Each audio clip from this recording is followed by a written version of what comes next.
Surin hadn't expected to spend her first morning in Dreadhollow on her hands and knees scrubbing blood off a stone floor, but here she was, knees aching against ancient flagstone, a rough bristled brush in her hand, and the metallic tang of old blood filling her nostrils with every stroke. The great hall of Dreadhollow Keep stretched around her like the ribcage of something enormous and long dead. Massive iron chandeliers hung from vaulted ceilings so high the candlelight barely reached them.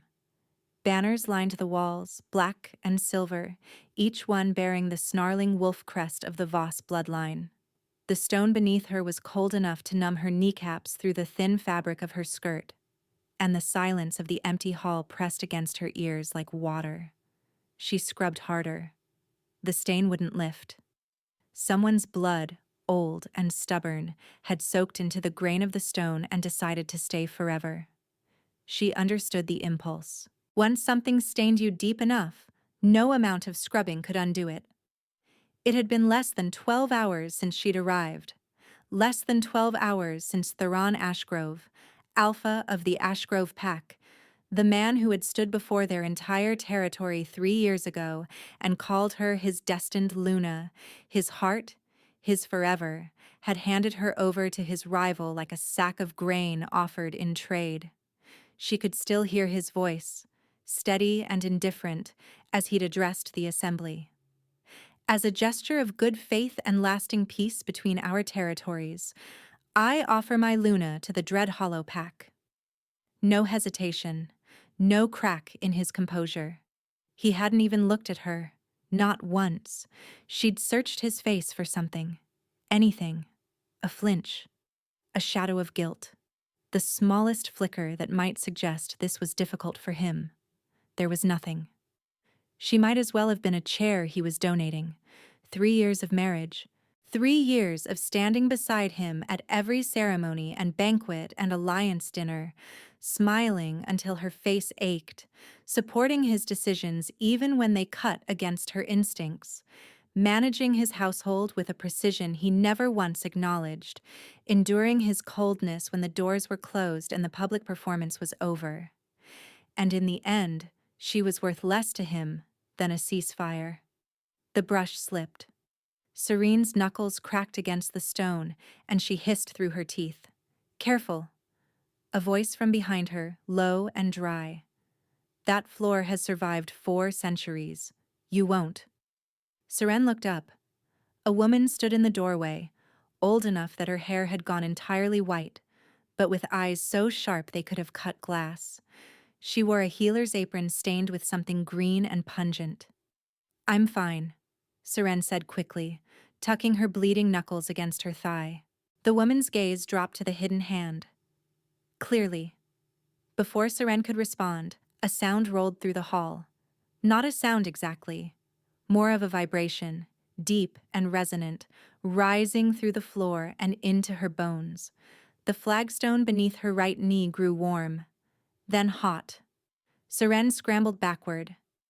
The stone she'd been scrubbing, a massive slab darker than the rest, older, carved with symbols so worn they were barely visible, was glowing. Faint at first, a pale gold light bleeding through the cracks and grooves of the ancient carvings, then brighter, pulsing, alive. The warmth spread up through her palms where they'd pressed flat against the floor. It didn't burn. It felt like sunlight after a long winter, like the first breath after being underwater too long. The white-haired woman dropped the bundle she'd been carrying. "That's not possible," she whispered. The glow intensified. The carved symbols, unreadable moments ago, sharpened into focus as light filled their channels like molten gold pouring through riverbeds. The vibration deepened, and Serene felt it in her chest, in the hollow behind her ribs, in a place she didn't have a name for. Footsteps. Fast and heavy. The great hall doors crashed open. He entered like a storm front. Calum Voss, alpha of Dreadhollow, was the kind of man whose presence rearranged a room simply by occupying it. Tall enough that the doorframe seemed built for lesser men. Dark hair, dark eyes, a jaw cut from something harder than bone. The scar that ran from his left temple to the corner of his mouth only made him look more dangerous, like a warning carved into skin. He stopped 3 strides into the hall. His gaze found the glowing stone. Then it found her. Seren was still on the floor, soap-sutted to the elbows, hair falling out of its knot, bleeding knuckles, and kneeling directly on top of the one artifact his territory had been trying to wake for 200 years. The silence was absolute. Behind him, 2 men and a woman had followed him in, and all 3 stood frozen. One of them, a tall man with copper-red hair and the bearing of a second-in-command, looked at Seren, looked at the stone, and then looked at his alpha with an expression that suggested the world had just tilted sideways. "Who is this?" Caleb asked. His voice was quiet, controlled, and somehow that was worse than shouting. The white-haired woman stepped forward. "The girl from Ashgrove. She arrived last night.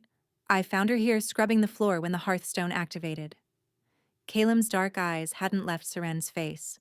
She couldn't read his expression. It wasn't anger exactly, but it wasn't wonder either. It was something colder, something calculating, and it made her want to disappear into the stone beneath her. "The hearthstone," the copper-haired man said slowly, "hasn't responded to anyone in 2 centuries.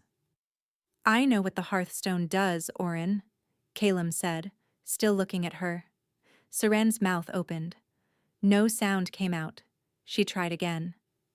"I was just scrubbing," she managed, her voice smaller than she wanted it to be. "I didn't do anything." But the stone was still glowing beneath her, warm and golden and pulsing in rhythm with something she could feel, but not name. And every person in the room was staring at her like she had just set fire to the world. That was 3 weeks ago, and to understand how a discarded Luna ended up kneeling on an ancient artifact in the great hall of her enemy's keep, you need to go back to the beginning. The day Theron gave her away started like any other. Seren woke alone, which was normal. Theron hadn't shared her bed in over a year. She dressed, braided her hair, and walked the long corridor to the breakfast hall, where she sat at the head table beside an empty chair and ate in silence, while the household staff moved around her like water around a stone. Being Luna of Ashgrove was, in theory, a position of immense privilege. In practice, it meant Seren organized menus, approved supply orders, settled domestic disputes between staff, and smiled. She smiled at dinners. She smiled at ceremonies. She smiled when Theron introduced her to visiting alphas as though she were a painting he'd hung on the wall, something pleasant to look at but not particularly important. She had learned to make herself useful because useful people were harder to discard. Or so she had believed. The summons came at midday. A formal assembly, all ranked members required to attend. Seren assumed it was another trade negotiation. Theron had been in talks with the Dread Hollow Pack for months, trying to secure passage through their northern corridor, a critical route that Ashgrove needed for winter supply lines. She dressed carefully in the deep green that Theron preferred and took her place beside him on the raised platform. He didn't acknowledge her arrival. He rarely did anymore. The hall was full. Pack elders, warriors, advisors, merchants, all seated in careful hierarchy. At the far end, flanked by 4 of his own men, stood a figure Seren had never seen in person. Caleb Voss. Even from across the room, the weight of him was undeniable. He stood perfectly still while everyone around him shifted and whispered, and his stillness was the loudest thing in the hall. His dark eyes moved across the assembly with the patience of someone cataloging threats, and when his gaze passed over Seren, it lingered for half a second before moving on. That half second made her skin prickle. Theron stood. The hall went quiet. "The Ashgrove Pack and the Dread Hollow Pack have reached an accord," Theron announced, his voice carrying easily. "Dread Hollow will grant us unrestricted passage through their northern corridor for a period of 10 years. Murmurs of approval rippled through the crowd. Seren allowed herself a small breath of relief. This was good news. Trade would stabilize. The pack would be secure through winter. In exchange, Theron continued, and something in his tone shifted, flattened, emptied. I offer the Dread Hollow Pack a bond of trust in the form of my Luna. The silence that followed was so complete Seren could hear the candles burning. She turned to look at him. He was already looking straight ahead. What? The word fell out of her mouth before she could stop it. Seren will reside at Dread Hollow for the duration of the Accord, Theron said, as though she hadn't spoken. She will serve as a living guarantee of Ashgrove's commitment to peace. Her legs went numb. The room swam at its edges. She gripped the arm of her chair because the floor had become uncertain, and she needed something solid beneath her hands. Theron, she whispered, reaching for him. He stepped to the side, a small movement, barely perceptible, but it put him exactly out of her reach. The transfer will take place tomorrow at dawn, he said. I trust Alpha Voss will treat her with appropriate courtesy. Across the hall, Calum Voss said nothing. His expression didn't change, but his gaze had returned to Seren, and this time it stayed. The assembly dissolved into noise, but Seren heard none of it. She sat frozen on the platform, her hands white-knuckled on the chair, and tried to make the words make sense. A living guarantee. Not a Luna. Not a wife. Not even a person. A guarantee. She found him afterward, in his study, already reviewing documents as though he hadn't just dismantled her life in front of 300 people. Why? She asked from the doorway. Her voice was steady. She was proud of that. Theron didn't look up. It's politics, Seren. Don't make it personal. You're giving me to another pack. How is that not personal? He sighed the way he always sighed when she asked questions he considered beneath him. Voss wanted collateral. You're the highest value asset I can offer without weakening our military position. Asset. The word landed like a slap. Not wife. Not partner. Not even a person with preferences or fears or a heartbeat that raced when she was afraid. An asset. Something to be weighed on a scale against grain routes and winter supply lines. And if I refuse? She asked. Theron finally looked at her. There was nothing in his eyes. No guilt, no conflict, no love. Certainly not love. Just the mild irritation of a man whose schedule had been interrupted. You're my Luna, he said. You go where I send you.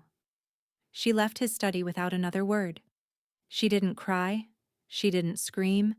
She didn't pack. She sat on the edge of her bed in the dark and pressed her hands flat against her stomach and tried to remember the last time he had touched her with any tenderness at all. She couldn't. And somehow, that was the thing that hurt most. Not the betrayal itself, but the realization that there was nothing left to betray. Whatever had existed between them, if anything ever had, was already gone long before he offered her up like livestock at auction. Dawn came cold and gray. A carriage waited in the courtyard, flanked by Dread Hollow riders. Seren carried one trunk, everything she owned that Theron hadn't claimed as pack property. No one came to say goodbye. Not a single member of the household she had managed for 3 years. Not one person she had helped or fed or comforted when they were sick. The courtyard was empty except for the guards and the horses and the damp morning air. She climbed into the carriage without looking back. The door closed. The wheels began to turn, and Ashgrove disappeared behind her like it had never existed at all. The journey took 2 days. The Dread Hollow territory was north and east, past the tree line, into terrain that grew wilder and rockier with every mile. The forests here were older, denser, and the air carried a strange metallic taste that Seren couldn't place. When the carriage finally stopped and she stepped out, Dread Hollow Keep loomed above her like a fist of black stone punched through the hillside. It was ancient, brutal, and completely unwelcoming. A steward met her at the gate. "You'll be housed in the East Wing," he said, not unkindly but without warmth. "Meals are at 6 and noon. You'll be assigned duties tomorrow." "Duties?" Serene blinked. "I'm the Luna of Ashgrove." The steward looked at her for a long moment. Something almost like pity crossed his face. "Not here," he said. That night, alone in a cold room that smelled of dust and disuse, Seren lay on a narrow bed and stared at the ceiling and felt the full weight of what had happened settle onto her chest like a stone. She was nothing here. Not a Luna, not a wife, not even a guest. She was collateral, a body offered in trade, and the man who should have protected her had been the one to give her away. Her wolf, quiet for years beneath Theron's cold indifference, stirred restlessly inside her. Something was coming. She could feel it in the strange metallic taste of the air, in the way the ground beneath Dreadhollow seemed to hum with a frequency just below hearing. Something was very, very wrong with this place. Duties, it turned out, meant whatever no one else wanted to do. Seren spent her first week at Dreadhollow scrubbing floors, hauling firewood, and sorting dried provisions in a cellar so cold her fingers went blue. The pack members treated her with a spectrum ranging from indifference to open hostility. She was the enemy's Luna, a political pawn sent to live among them, and no one trusted her. She didn't blame them. She wouldn't have trusted her either. But while the social isolation stung, it was the land itself that consumed her attention. Something was deeply, fundamentally wrong with Dreadhollow's territory. She noticed it first during a supply run to the eastern storehouse. The path wound through a stretch of forest that should have been thick with summer growth, but the trees were wrong. Their bark had gone ashen and brittle, leaves curled inward, brown at the edges despite the season. The undergrowth was sparse where it should have been dense, and the soil beneath her feet felt hollow, like walking on the skin of a drum. "Has it always been like this?" Seren asked the supply hand walking beside her, a stocky woman named Petra who had barely spoken 3 words to her all week. Petra glanced at the trees. "Worse every year," she said shortly. "The blight." "The blight?" "Ground's dying. Started maybe 5-6 years ago up in the northern reaches. Creeps south a little more each season. Nothing grows right. Game moves away. Rivers taste like iron." That explained the metallic tang in the air. "Does anyone know why?" Seren asked. Petra gave her a look that said she'd exceeded her question allotment and walked faster. But Seren couldn't stop noticing. The wrongness of the land pulled at her attention like a thread snagging on a nail. She felt it in the mornings when she crossed the courtyard and the flagstones hummed beneath her feet. She felt it at night when she pressed her palm flat against the wall of her room and something pulsed back. Faint and rhythmic, like a heartbeat buried deep underground. She told herself she was imagining things. Grief and displacement could do strange things to a person's mind. She told herself this right up until the morning she found the dead garden. It was behind the east wing, a walled courtyard that had clearly once been beautiful. Stone planters lined the walls, empty now except for dry soil and the skeletal remains of whatever had once grown there. A fountain stood in the center, dry and cracked, its basin thick with dead leaves. Seren knelt beside one of the planters and pressed her hand into the soil. It was cold, powdery, completely lifeless, like ash. But beneath it, beneath the dead layer, she felt something. A warmth. A hum. The same pulse she'd felt through the walls, stronger here, more insistent. Without thinking, she pushed her fingers deeper into the soil. The warmth surged up through her hand and into her arm, and for one dizzying second, she saw something that wasn't there. A flash of green, impossibly vivid, living green, and the sound of running water, and light, golden light rising from below, a city, towers of pale stone, A sky that wasn't a sky but a vast underground cavern lit by something that burned like captured sunlight. Then it was gone, and she was kneeling in a dead garden with dirt under her fingernails and her heart slamming against her ribs. What was that? She whispered to no one. Interesting. Seren whipped around. The white-haired woman from the great hall, the one who'd witnessed the hearthstone, stood at the garden entrance with her arms crossed and one eyebrow raised. You again, Seren managed, still shaking.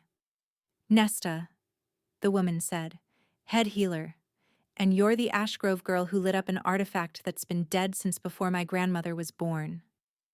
Seren opened her mouth to protest, to explain, to say she hadn't done anything. Save it, Nesta cut in, moving closer. I've been watching you since you arrived. You touch things, and they react. The hearthstone in the Great Hall was only the most dramatic example.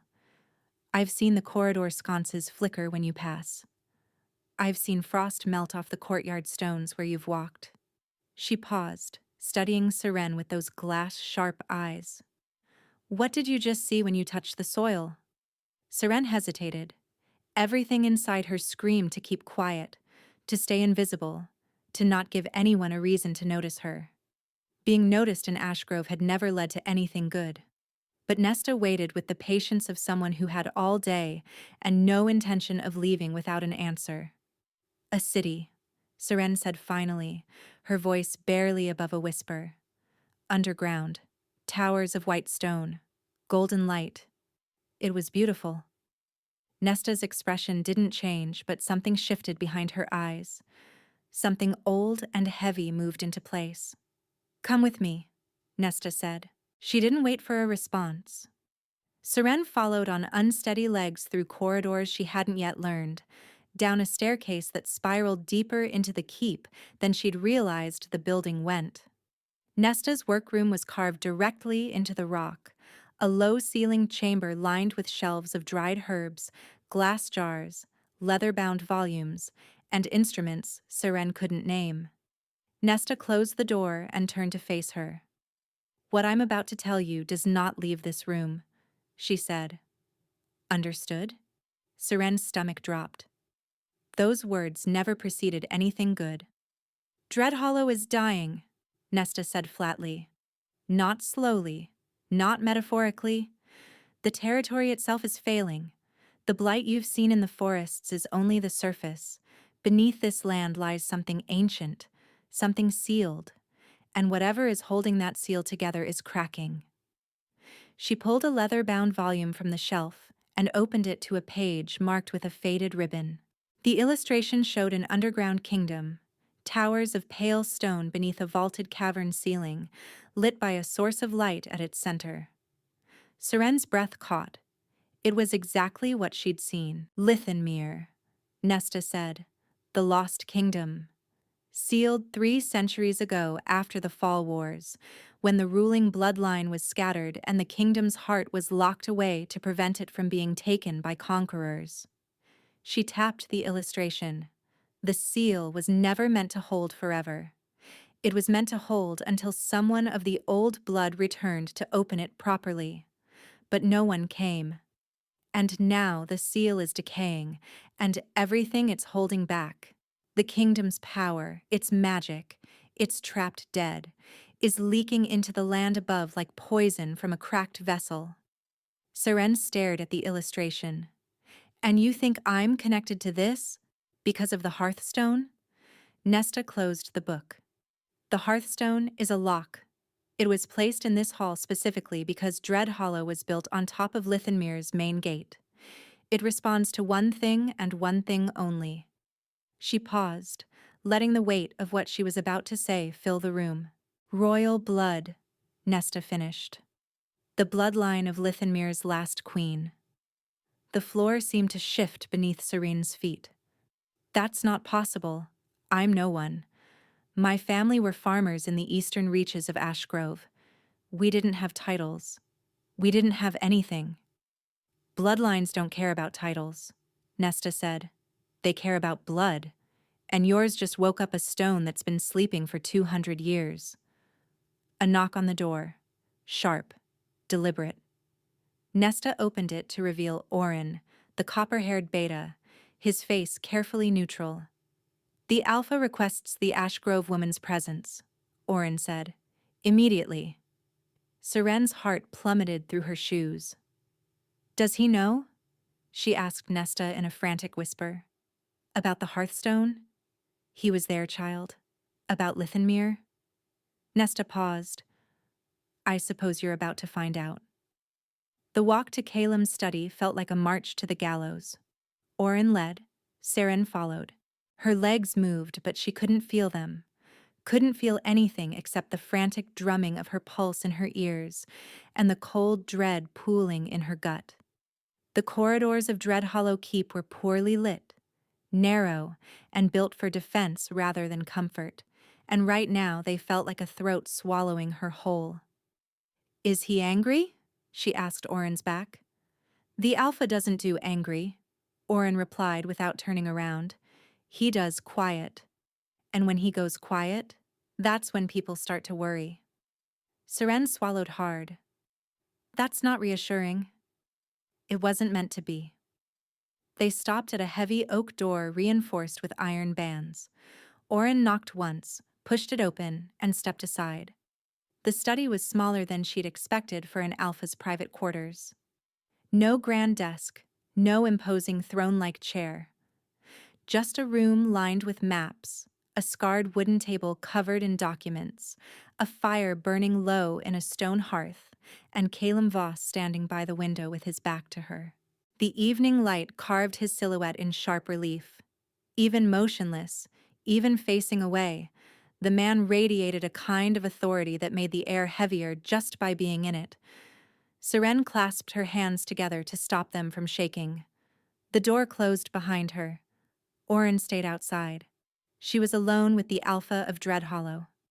"Sit," Calem said without turning around. Seren sat in the nearest chair so quickly it scraped against the stone floor with an embarrassing screech. She winced. He turned. Those dark eyes found hers, and the full force of his attention landed on her like a physical weight. Up close and without the chaos of the Great Hall, she could see things she'd missed before. The scar was more prominent in the firelight, a pale ridge running from temple to jaw. His eyes weren't just dark, they were the color of deep water on a moonless night, nearly black, and they gave away absolutely nothing. But she could see something else, too. The lines around his eyes that shouldn't have been there on a man who looked no older than 30. The slight hollowness beneath his cheekbones. The barely perceptible tremor in his left hand that he controlled by curling it into a fist at his side. He looked tired. Not the ordinary tiredness of a long day, but the deep, structural exhaustion of a man carrying something that was slowly grinding him to dust. "You activated the Hearthstone," he said. Not a question. "I was scrubbing the floor," Seren replied. "I didn't mean to activate anything. I don't even know what the Hearthstone is." She paused. "Or I didn't." Nesta explained some of it. "How much?" "Enough to be terrified, not enough to be useful." Something flickered across his face. Not amusement, not quite, but the faintest disruption in that wall of controlled composure. "Nesta believes you carry the bloodline of Lithenmere," he said. "Nesta believes a lot of things. I grew up farming turnips in eastern Ashgrove. The most royal thing about my family was the rooster my mother named King Bartholomew." The silence that followed was long enough that Seren had time to deeply regret every word that had just come out of her mouth. She was talking to a feared Alpha about a rooster. Her former Luna training was clearly in shambles. "The Hearthstone has never responded to anyone," Calem said, his voice steady and measured. "Not to my father. Not to his father. Not to any healer, elder, or scholar who has studied it. In 200 years, not a single person has drawn so much as a flicker from that stone." He paused. "And then you knelt on it with a scrub brush, and it lit up like a bonfire." Seren bit the inside of her cheek. To be fair, it was a very thorough scrubbing. She saw it then, just barely. The corner of his mouth moved. The smallest twitch, suppressed almost immediately, but she saw it. I need to understand what you are, Caleb said, stepping closer. What you can do. Whether the Hearthstone was a singular event, or whether there's something in you that this land responds to. You want to test me? Seren said, her chest tightening. A lab subject, a tool, an asset. Different alpha, same language. His brow furrowed slightly. I want to walk you across my territory and see if the ground wakes up where you step. That sounds like a test. It is a test, he admitted. But I'm asking, not ordering. That stopped her. Theron had never asked her anything, not once in 3 years. And if I say no? Seren asked, testing the boundary. Then you go back to scrubbing floors, and my territory continues to die, and we both pretend this conversation never happened. There it was. His territory was dying. He'd said it plainly, without performance or self-pity, and the matter-of-fact way he named the catastrophe told her he'd been carrying this truth alone for a long time. How bad is it? She asked quietly. His jaw tightened. Bad enough that I traded for a Luna I didn't want just to secure our western supply line before winter. Bad enough that the northern reaches can't sustain a hunting pack anymore. Bad enough that if something doesn't change in the next 2 years, Dreadhollow won't exist. The words landed with the weight of a confession he hadn't meant to give. She could see him regretting it already, his expression closing down, the wall rebuilding itself in real time. A Luna you didn't want, Seren repeated, and she hated how much that stung. She should have been past the point where being unwanted could hurt her. She'd had years of practice. Caleb's eyes sharpened. That came out wrong. It came out honestly. Another pause. His hand uncurled from its fist, then curled again. I didn't want a political hostage, he said, his voice lower now. I didn't want a woman ripped from her home and dropped into mine against her will, Ashgrove offered. I accepted because the alternative was watching my people starve. That's not the same as not wanting you. The distinction was small but precise, and Seren felt it land somewhere unexpected, somewhere she hadn't been touched in a long time. She studied him, the exhaustion in his face, the tension in his shoulders, the way he held himself like a man bracing against a wind that never stopped blowing. Fine, she said. I'll walk your territory with you, but I have conditions. His eyebrow rose. Conditions? I want a real room, not the storage closet I've been sleeping in. I want to eat in the main hall, not in the servants' corridor. And I want the household to stop calling me the Ashgrove woman, like I'm a piece of luggage that arrived without a label. You have a name, I assume, Caleb said. Seren. He repeated it quietly, almost to himself, and something about the way the syllables sounded in his voice, low and unhurried, like he was committing it to a place he wouldn't forget, made something inconvenient happen behind her ribs. Seren, he said again. You'll have your room. You'll eat where you please. And the household will use your name. He extended his hand. She looked at it, at the scars across his knuckles, at the barely there tremor he couldn't quite hide. She took it. The contact was brief, a firm grip and release, but in the half-second their palms touched, she felt it. A jolt of warmth that shot from her hand up through her arm and settled behind her ribs like a second heartbeat. And she saw his eyes widen just slightly, just for an instant, before the mask slammed back into place. We start tomorrow at dawn, he said, his voice rougher than it had been a moment ago. Dress for rough terrain. Seren stood, nodded, and walked to the door on legs that felt like they belonged to someone else. She was halfway down the corridor when Oren fell into step beside her. You're still alive, the beta observed. That went better than most people's first private audience with the alpha. He's not what I expected, Seren admitted. Oren glanced at her sideways. And what did you expect? A monster, she thought, Theron had always spoken of Calum Voss as something barely contained, a savage, a brute, a wolf who ruled through fear alone. But the man she'd just spoken to was controlled, deliberate, and had asked her permission when he could have simply commanded it.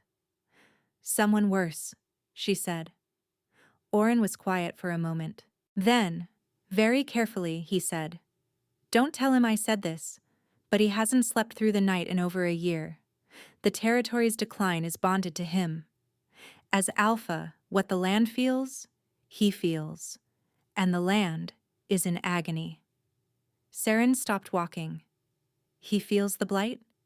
Every dying tree, every poisoned river, every patch of ground that goes barren." Oren's voice was low and tight. "It's killing him. Slowly, but it's killing him. And he won't tell anyone because he thinks admitting weakness will break the pack's morale."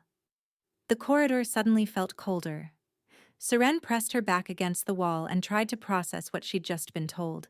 The tremor in his hand, the hollow cheeks, the lines around his eyes. He wasn't just tired.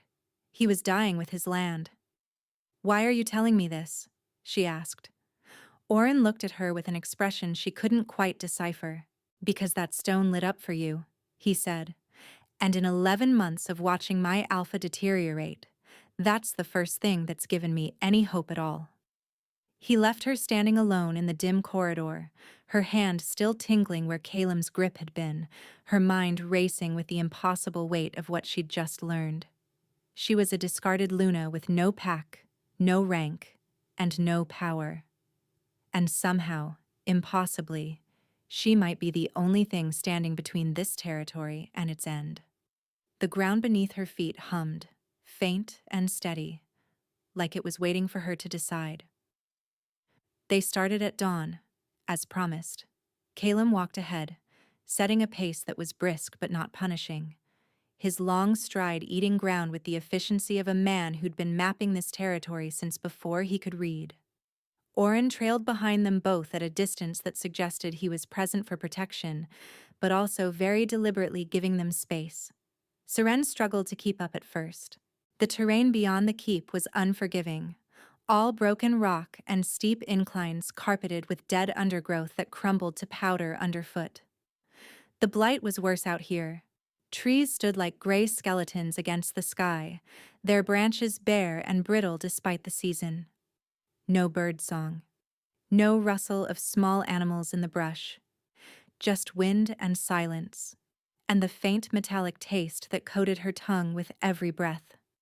But the land responded to her. She didn't notice it at first. It was Calum who stopped, turned, and stared at the ground behind her with an expression she couldn't parse. "What?" Seren asked, alarmed. "Look," he said. She turned. The path behind her, the cracked and powdery soil she'd just walked across, had changed. Not dramatically. Not like a garden springing to life. But the gray had softened. Tiny hairline fractures in the earth had sealed. And along the edges of her footprints, thin and fragile as thread, something green was pushing through. Seren knelt and touched one of the sprouts with her fingertip. Warmth pulsed back. "That hasn't happened anywhere on this territory in 3 years," Calum said, his voice carefully controlled. But she caught it underneath, the tremor. Not of his hand this time, but of his composure. They kept walking. The pattern continued. Where she stepped, the ground softened. Where she touched a dead branch, the bark warmed beneath her fingers. She pressed her palm against the trunk of a birch that had gone completely gray and felt something deep inside it shudder and reach toward her touch, like a living thing turning towards sunlight. Calum watched all of it without speaking, but she noticed the way his shoulders gradually dropped from their rigid position, the way the lines around his mouth eased, the way his breathing deepened and slowed the longer they walked together. "Does it help?"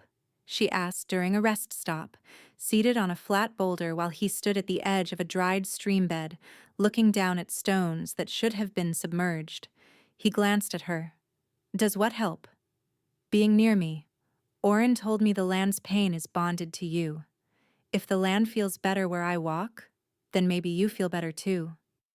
He didn't answer for a long moment. His jaw worked, like he was chewing on words he didn't want to release. Yes, he admitted finally. One word, offered like it cost him something. Seren nodded and didn't push further.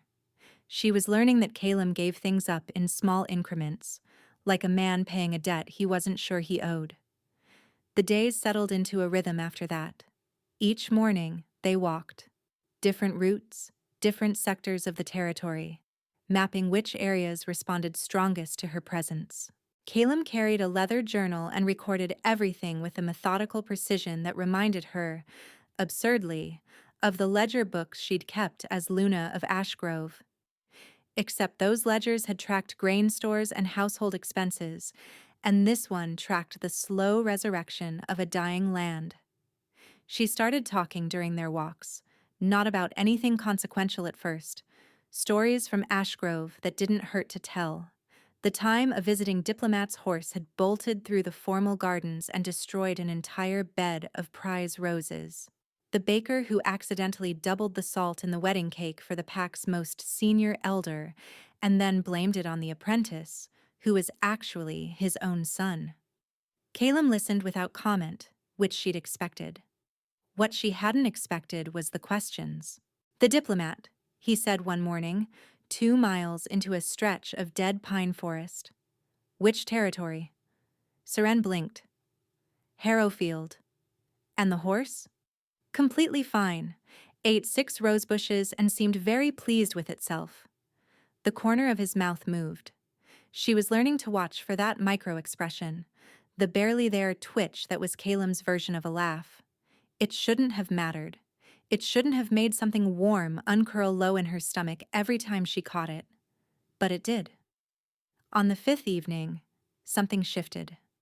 They were returning to the keep along the western ridge, the sun dropping toward the tree line, when Seren stumbled on a root hidden beneath dead leaves. Her ankle turned, and she pitched forward with a yelp. Caleb caught her. His hand closed around her upper arm, firm and immediate, and he pulled her upright before she'd finished falling.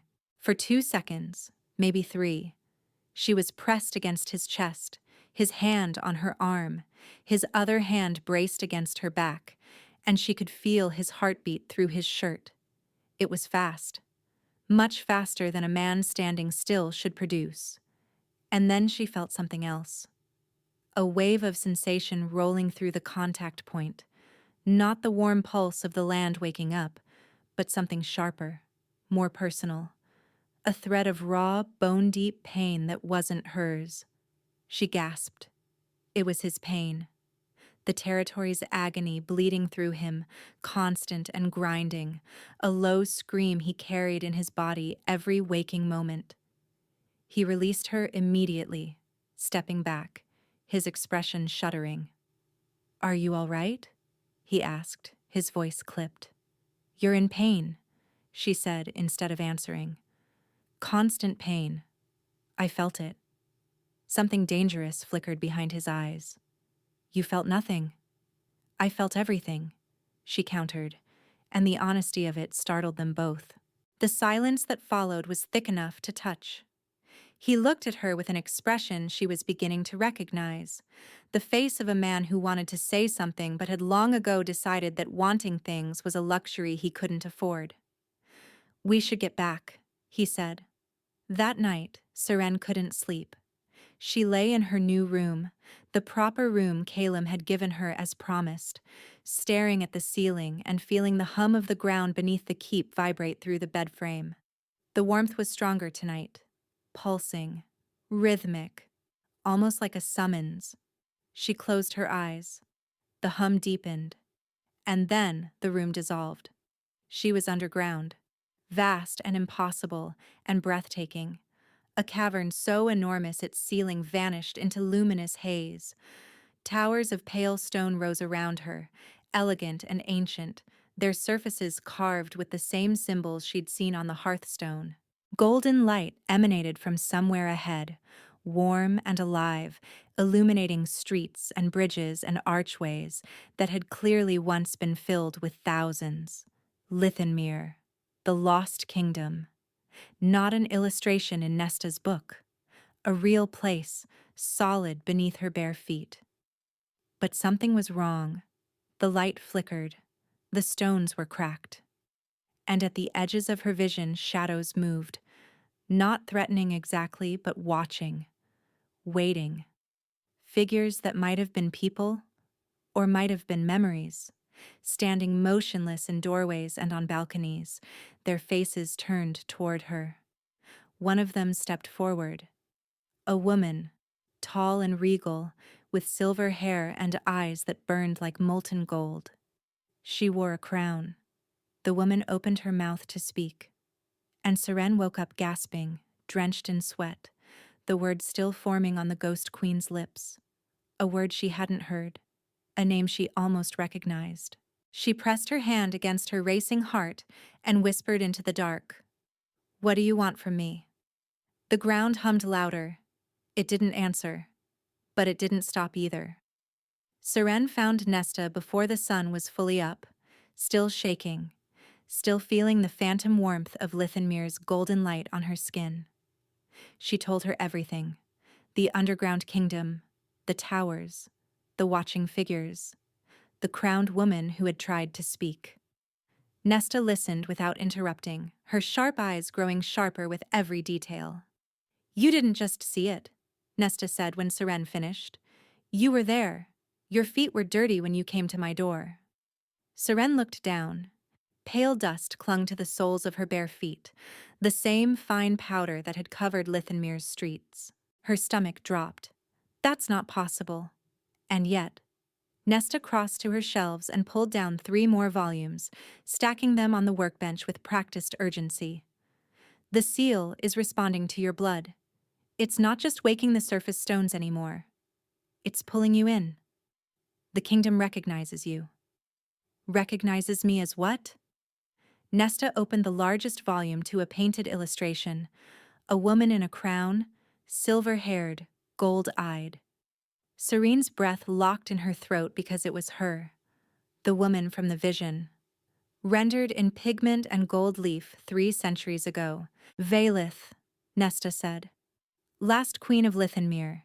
She sealed the kingdom herself to protect it from the armies that conquered the surface. She scattered her bloodline among the common folk, hiding her descendants in plain sight."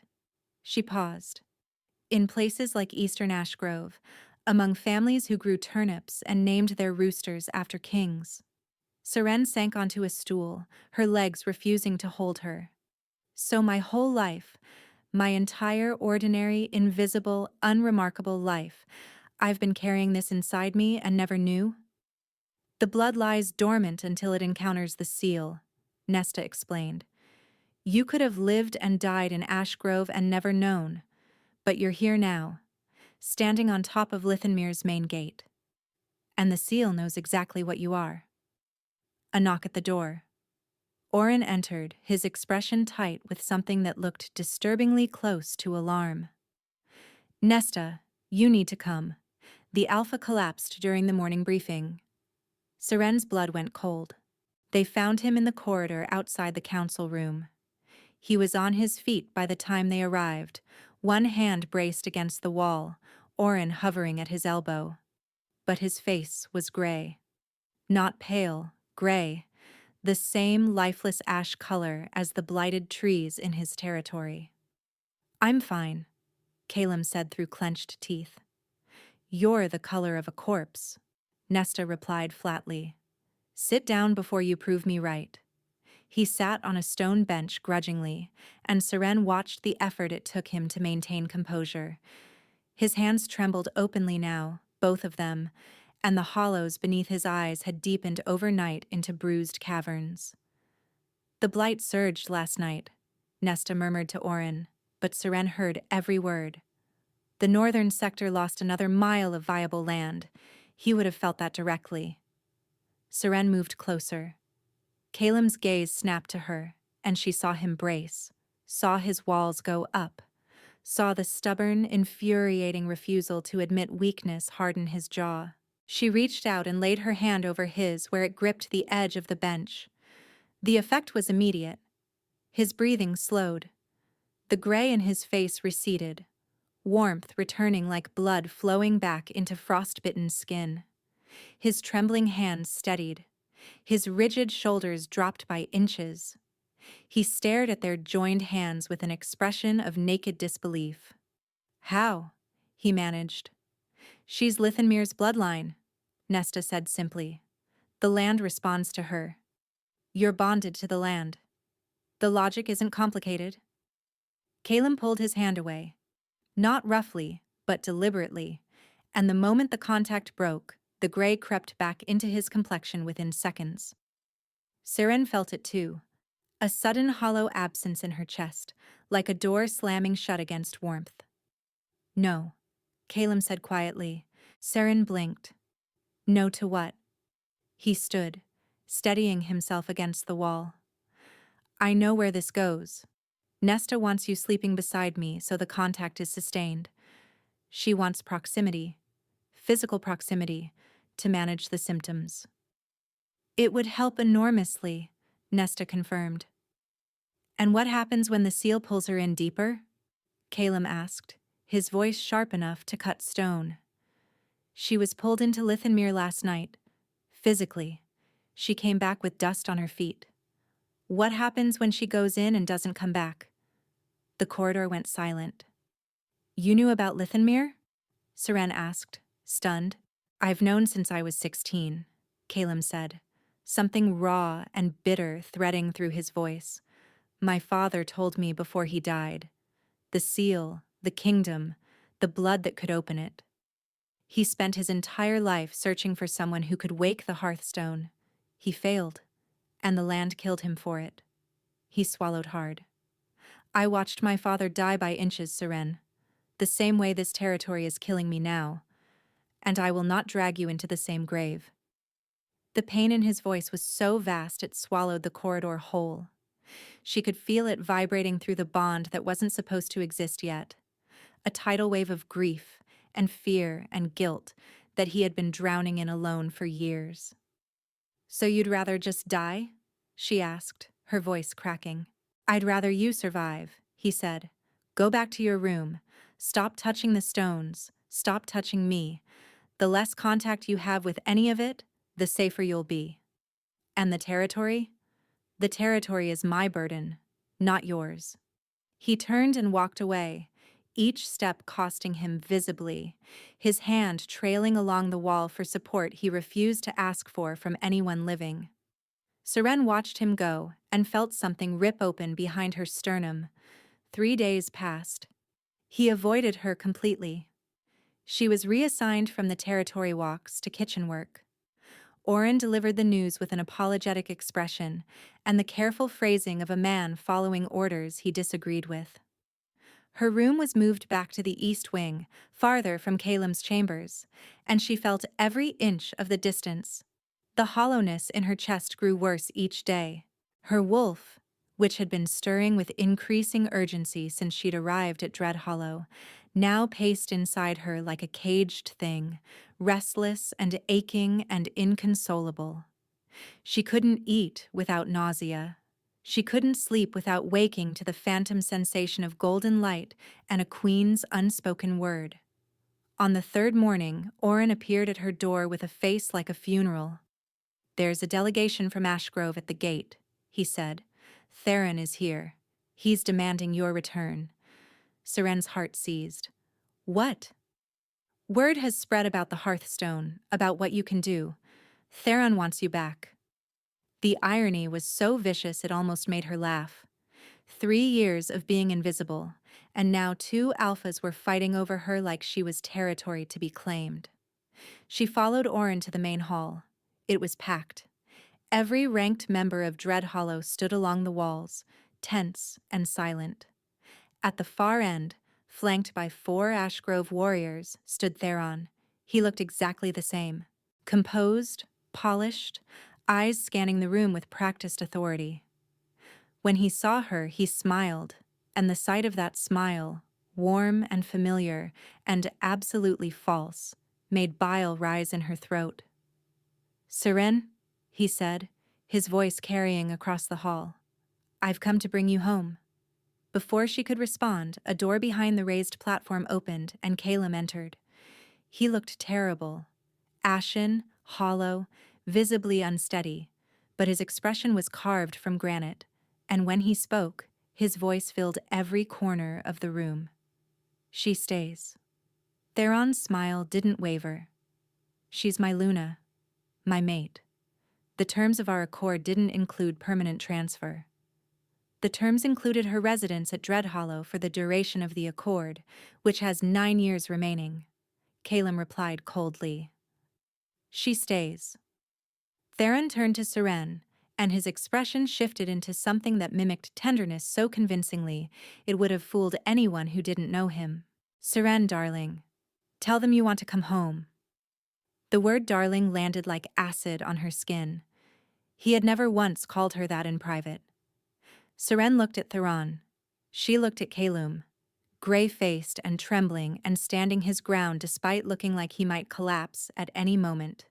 She looked at the assembled faces of a pack that had barely acknowledged her existence 3 weeks ago, and she opened her mouth to respond, but the room tilted. The emptiness inside her surged, her vision whited out at the edges, and the last thing she heard before the ground rushed up to meet her was Calum's voice, raw and wrecked and stripped of every wall he'd ever built, shouting her name like it was the only word he knew. He caught her. Of course he caught her. She felt his arms close around her, felt herself pulled against his chest, felt the frantic hammer of his heart beneath her ear. And the moment their bodies made contact, the hollowness in her chest flooded with warmth so intense she gasped. She heard Theron say something sharp and demanding. She heard Calum's response, low and lethal, vibrating through his chest against her cheek. "Touch her, and I will end you." The hall erupted into noise, but Seren was already slipping under, Calum's arms tight around her, his heartbeat the last sound she heard before the dark took her. She woke in his bed. She knew it was his before she opened her eyes. The scent gave it away. Wood smoke and iron and something warmer beneath. Something that smelled like safety in a way she couldn't explain and didn't want to examine too closely. Seren opened her eyes. The room was dim, curtains drawn, firelight casting amber shadows across unfamiliar walls. This was the Alpha's private chamber, larger than any room she'd been in at Dreadhollow, but sparse, almost austere. A weapons rack on one wall, a desk buried under maps, and the bed she was lying in, massive and draped in dark linen, was the only concession to comfort in the entire space. Nesta sat beside her, checking her pulse. "Back with us?" Nesta asked. "What happened?" "You collapsed. The bond separation was killing you both, though neither of you had the sense to admit it." She released Seren's wrist. "Calum carried you here and has been standing outside that door for 4 hours refusing to come in because, and I quote, he doesn't want to make you uncomfortable." Seren sat up too quickly. The room swam. "Where's Theron?" "Gone." Calum gave him a choice between leaving voluntarily and being escorted out by every warrior in the keep. Theron chose door number 1. Nesta paused. "Smart man. First smart thing he's done by my count." "And Calum?" "Dying slightly faster than yesterday, but too proud to do anything about it." Nesta stood and gathered her things with the brisk efficiency of a woman who had lost patience with both parties several days ago.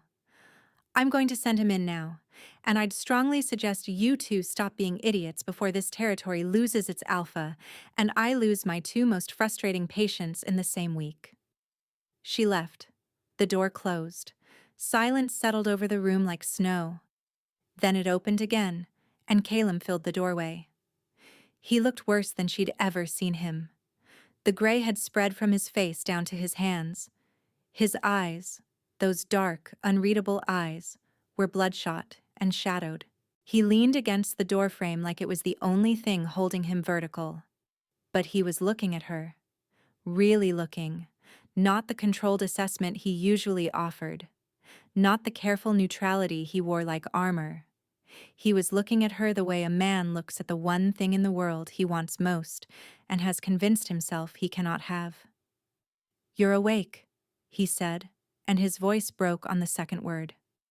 "Come here," Seren said. He didn't move. "Seren, I meant what I said. I won't risk you. And I meant what I said 3 days ago. Would you really rather die? If it keeps you safe." "It doesn't keep me safe," she said, and felt tears building behind her eyes. I collapsed in the great hall. "The bond is already formed, Kalum.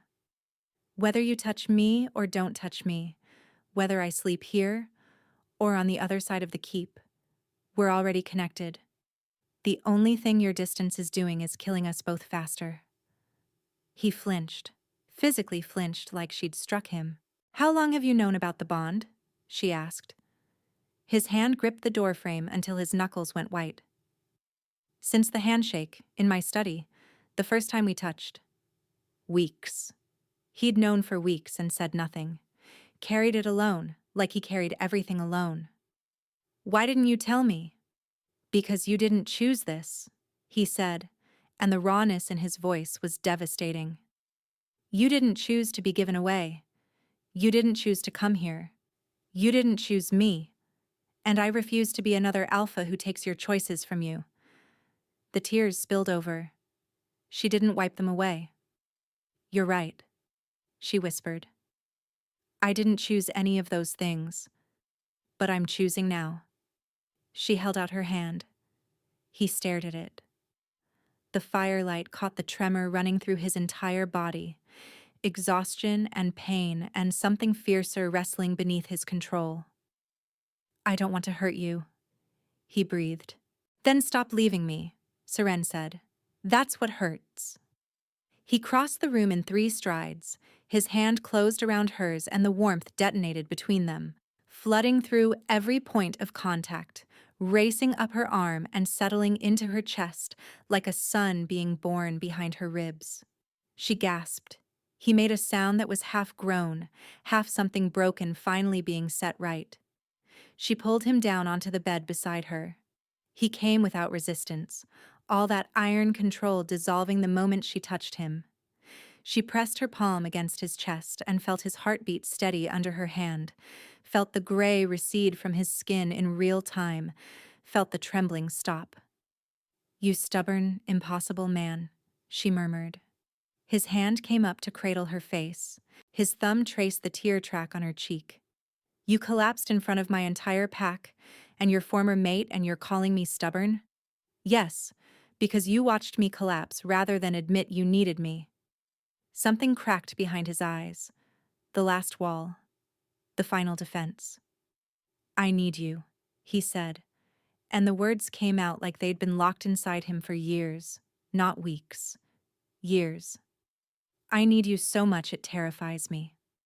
She kissed him. She leaned up and pressed her mouth against his. And it wasn't graceful or gentle. It was desperate. The kiss of 2 people who had been drowning within arm's reach of each other and had finally closed the distance. He responded like a man starving. His hands slid into her hair. His mouth moved against hers with a hunger that stole the air from her lungs. He kissed her like she was oxygen, like she was the first full breath he'd taken in years. "I was so afraid," he said between kisses, his forehead pressed against hers. "When you fell, when he called you darling and I saw your face, I wanted to tear him apart." "He means nothing to me," Seren said, pulling him closer. "He never did. I just didn't know what something real felt like until now." Calum pressed his forehead against hers, his breath warm on her lips. His hand cradled the back of her neck, holding her close, and the tenderness of it nearly broke her. "If we do this," he murmured, "the bond completes. There's no undoing it. I know. You'll be tied to me, to this dying territory, to all of it." "I know," she repeated, and kissed him again, slowly this time, pouring everything she couldn't say into the press of her lips against his. What followed was quiet and sacred and theirs alone. He held her like she was the most important thing in the world, and she held him back, and somewhere in the space between heartbeats, the bond sealed. It was like a door opening inside her. Not a bite, not a mark, but a flood of warmth and radiance pouring through a connection that had always existed but had never been unlocked. She felt him, all of him, his pain, his grief, his years of lonely burden, and beneath it all, a love so vast and so carefully guarded it made her weep. The land responded through their bond, a deep pulse of warmth rising from below, golden and ancient, as though Lythenmere itself was breathing easier. He held her close, his arms wrapped around her like he intended to hold her through every remaining night of his life. She pressed her ear to his chest and listened to his heartbeat, strong and steady for the first time since she'd known him. "Stay," he whispered into her hair. "Not an order, a request." "Always," she replied. He fell asleep holding her. Deep, dreamless, peaceful sleep, the kind his body had been begging for. She watched his face soften in the firelight, watched the gray recede further, watched the lines around his eyes ease. She closed her eyes, let the warmth of the bond hum through her, and woke, standing barefoot on the streets of Lythenmere, the crowned queen waiting directly in front of her, golden eyes blazing. "Finally," the queen said, "we don't have much time." Lythenmere was dying. Seren could see it now in a way the earlier visions hadn't shown her. The golden light that illuminated the underground kingdom flickered and guttered like a candle in its final hour. Cracks split the pale stone towers from base to spire. The streets, once grand, were buckling inward, and the air tasted of something old and exhausted, a place that had been holding its breath for 300 years and couldn't hold it any longer. The queen stood before her, and up close, she was both more beautiful and more terrible than Seren had imagined. Valeth's silver hair moved without wind. Her golden eyes burned with an intensity that bordered on pain, and she was translucent at the edges, flickering in and out of solidity like a flame in a draft. "You're fading," Seren said. "Everything here is fading," Valeth replied. Her voice carried the weight of centuries. "The seal was built to preserve, not to imprison, but 300 years without renewal has turned protection into suffocation. My people are trapped. My kingdom is choking on its own magic, and the poison is bleeding upward into the land your mate calls home. Your mate." The words landed with unexpected force. The bond hummed in Seren's chest, warm and golden, and through it she could feel Calem above her, sleeping, peaceful, unaware that she was standing in the ruins of an underground civilization. "What do I need to do?" Seren asked. "Open the seal. Release us." "How?" Valeth studied her with those burning eyes. "The seal responds to blood. My blood. Your blood. But it won't yield to blood alone. It was locked with grief, with the belief that hiding was the only way to survive, and it can only be opened by someone who understands that grief and chooses to move through it." The ground trembled. Dust cascaded from the cracked ceiling far above, and somewhere in the distance, stone collapsed with a sound like thunder swallowed by earth. "This kingdom was buried because we believed we weren't strong enough to exist in the open," Valeth continued, and her voice cracked for the first time. "We were conquered, scattered, told we were nothing, and instead of rising, I sealed us away. I told my people that hiding was safety, that being invisible was the same as being protected." She looked at Seren with a recognition that pierced straight through her. "You understand that lie, don't you?" Serene's breath caught, because she did. She understood it the way she understood her own heartbeat, instinctive and inescapable. 3 years of making herself small in Ashgrove, years before that of being the quiet daughter, the agreeable girl, the one who never caused trouble because causing trouble meant being noticed, and being noticed meant risking rejection. She had sealed herself away long before Theron gave her away. She had buried every want, every need, every sharp edge of her personality beneath a surface so smooth and accommodating that no one ever had to see her. And she'd told herself that was safety. I hid, Seren whispered. My whole life. I made myself invisible so no one would have a reason to throw me away. And they threw me away anyway. The watching figures at the edges of the street stirred, hundreds of them, thousands. The trapped citizens of Lithenmere, caught between life and death for 3 centuries, their faces turned toward her with expressions of desperate, exhausted hope. You cannot open the seal while you still believe you deserve to be hidden, Valeth said. Seren. A voice behind her, deep, rough, and terrified. She spun. Calum stood at the end of the street, barefoot, shirtless, pulled into Lithenmere through the bond the same way she had been. His eyes were wide, taking in the crumbling kingdom around him with the expression of a man seeing his nightmare and his salvation in the same glance. You shouldn't be here, Seren started. Neither should you, he countered, already moving toward her. I woke up and you were gone. Not gone from the bed. Gone. Your body was there, but you weren't in it. He reached her and his hands found her shoulders, steadying her, steadying himself. The seal, he said, looking at Valeth. She has to open it. She has to choose to. Valeth corrected. Calum looked down at Seren, and the fear in his face was so raw it hurt to witness. What does that mean? Seren took a breath. It means I have to stop hiding. For real. Not just from Theron, not just from Ashgrove. From everything. She swallowed. I spent my whole life believing I had to earn my place, that if I was quiet enough, useful enough, invisible enough, I'd be safe. But all it did was teach everyone around me that I was easy to give away. Her voice broke. She let it.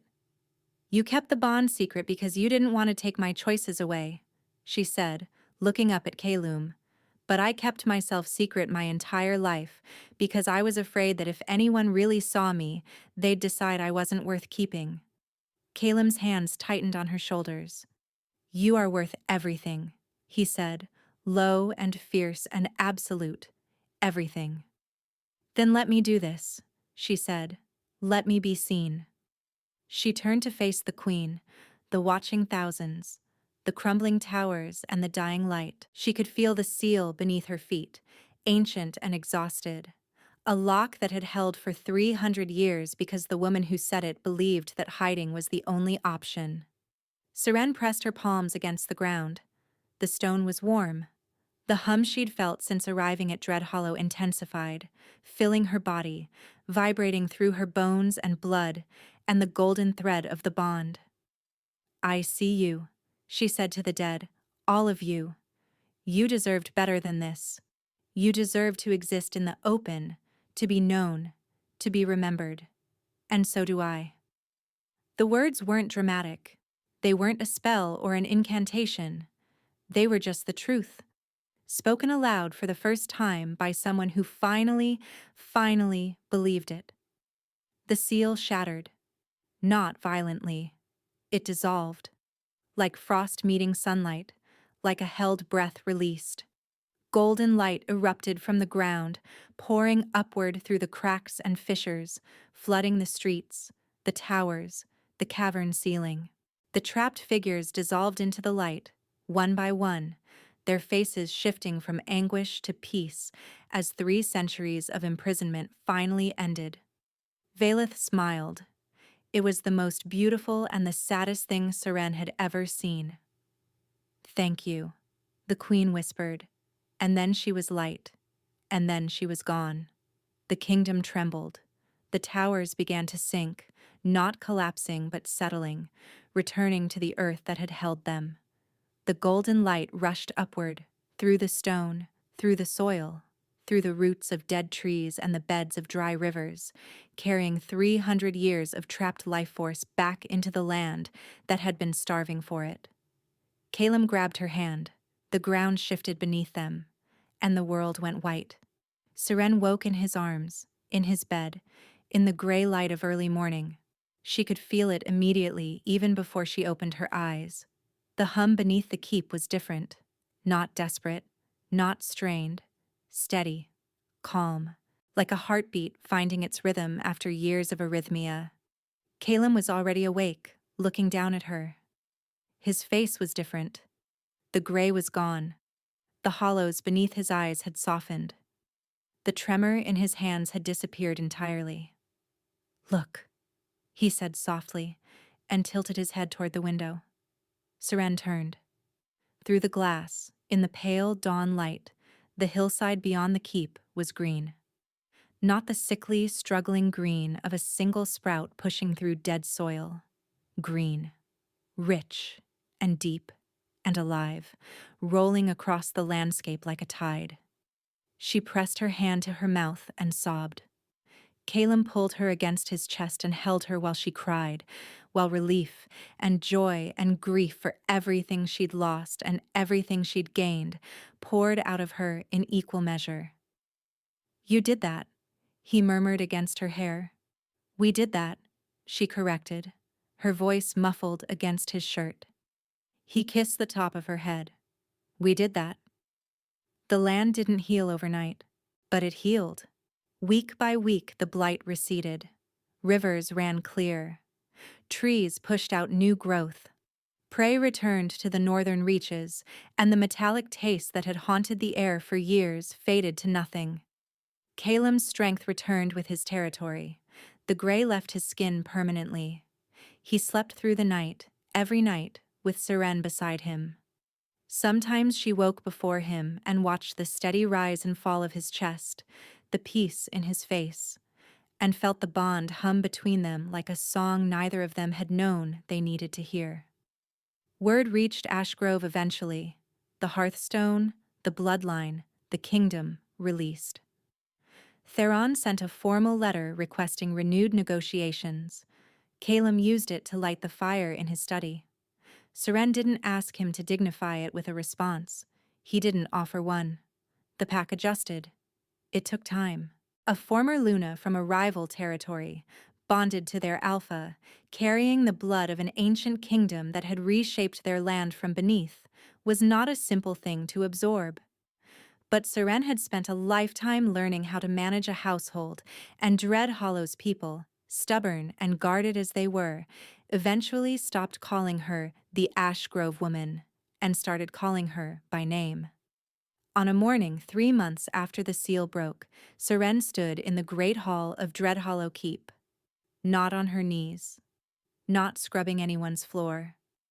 She stood at the center of the room, directly over the hearthstone, which glowed softly beneath her feet with a steady, contented warmth, and she looked out at the hall, where her life had changed. Caleb appeared beside her. His hand found hers, and the contact sent the same steady warmth through her that it always did, reliable and constant as sunrise. "You're standing on the hearthstone again," he observed.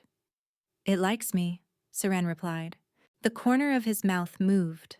That small, barely there twitch she had learned to watch for, had learned to treasure, had learned to call his smile.